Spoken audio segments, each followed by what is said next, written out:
Tuition teacher के साथ जूही की उम्र 19 साल के आसपास थी। वह ग्रेजुएशन में पढ़ती थी। वह पढ़ने में काफ़ी तेज, समझदार और चुलबुली लड़की थी। अपने गांव की वह सबसे हसीन और खूबसूरत लड़की लगती थी। वह जब कोचिंग में पढ़ने जाती तो कोचिंग में सभी लड़के उसे स्वीट कहकर बुलाते थे, तो उसे काफ़ी खुशी होती कि वह इस नाम से पुकारी जा रही है। उस कोचिंग के सारे लड़के जूही पर फिदा थे, लेकिन जूही किसी को भाव नहीं देती। लेकिन क्लास टीचर से उसकी अच्छी बनती थी। वह हमेशा क्लास शुरू होने के पहले आ जाती और क्लास खत्म होने के बाद वह सर के पास बैठी रहती। सभी लड़के हैरान थे कि वह टीचर से इतना लगाव क्यों करती है। उसकी कोचिंग के कई लड़कों ने तो कई बार उसके घर में यह बात बताई, लेकिन जूही के घर वालों ने कुछ ध्यान नहीं दिया। उन लड़कों में से एक लड़का था विशाल, जो जूही को काफ़ी पसंद करता था। एक दिन उसने जूही को प्रपोज कर दिया, तो जूही ने उसे शाम को अपने टीचर को सब कुछ बता दिया और फिर टीचर ने विशाल की जमकर पिटाई कर दी।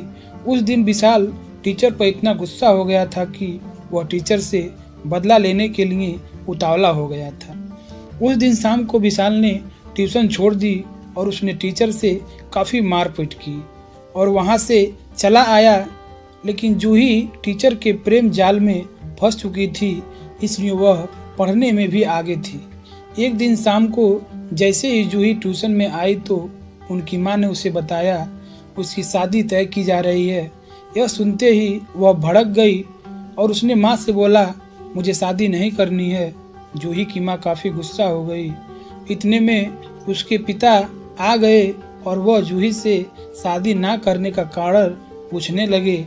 अब जूही तो अपने टीचर के प्रेम में जाल में फंसी हुई थी, इसलिए वह कुछ नहीं बोली और चुपचाप सर नीचे झुकाकर बैठ गई। उसकी माँ बार बार उसके कह रही थी, लड़का अच्छा है, शादी कर लो। हर बार अच्छे रिश्ते नहीं मिलते। फिर भी वह जूही टच से मस नहीं हो रही थी।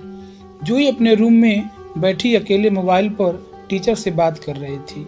टीचर भी उसे बोल रहा था कि अभी शादी से मना कर दो, मैं तुम्हारे साथ हूँ, मुझे तुम्हारी ज़रूरत है। शायद टीचर ने जूही को अपने प्यार में इतना फंसा रखा था कि जूही कुछ सोच नहीं पा रही थी। सुबह हुई तो जूही ट्यूशन के लिए तैयार होकर निकल गई। उसको रास्ते में विशाल मिला और शैतानी भरी नज़रों से देखने लगा।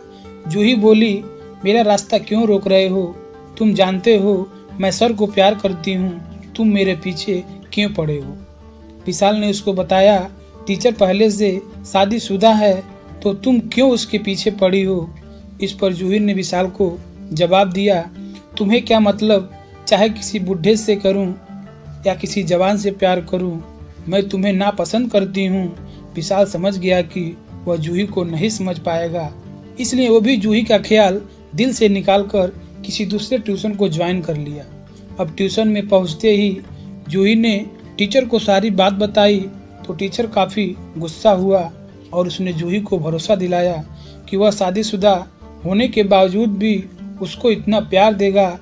और रही बात विशाल की, तो उसको तो उसने निकाल दिया है, अब वह तुम्हारे पीछे कभी नहीं आएगा। उस दिन लगभग 2 घंटे क्लास चली। उसके बाद सारे बच्चे चले गए, लेकिन जूही वहाँ पर बैठी रही और टीचर से काफ़ी हंसी मजाक करती रही। देखते देखते दोनों एक दूसरे में खो गए। जूही को उस दिन ट्यूशन क्लास में काफ़ी टाइम लग गया, तो उसके पिताजी समझ गए वह कहीं और किसी के चक्कर में है और वह घर से निकल गए और उसकी ट्यूशन की ओर बढ़े। सोच रहे थे रास्ते में शायद वह आती हुई दिखाई देगी, लेकिन वह रास्ते में भी ना मिली। वो सीधे ट्यूशन क्लास में घुस गए। वहाँ पर नज़ारा देखकर उनकी आंखें फटी की फटी रह गई। उस दौरान दोनों उस हालत में थे जिसे सभी एक बंद कमरे में ही करना पसंद करते हैं। उनकी बेटी अपने टीचर के साथ गुलछल्ले उड़ा रही थी। जब जूही ने अपने पापा को देखा तो तुरंत सर के बाहों से अलग होकर खड़ी हो गई और शर्म के मारे सर नीचे कर लिया। उसके बाद उसके बाप ने उसके सर को गाली देना शुरू कर दिया कि शादीशुदा होकर मेरी बेटी को बहला रहा है। और तुरंत ही जूही का हाथ पकड़कर उसे घर ले गए। घर ले जाकर जूही पर हाथ उठाने वाले थे।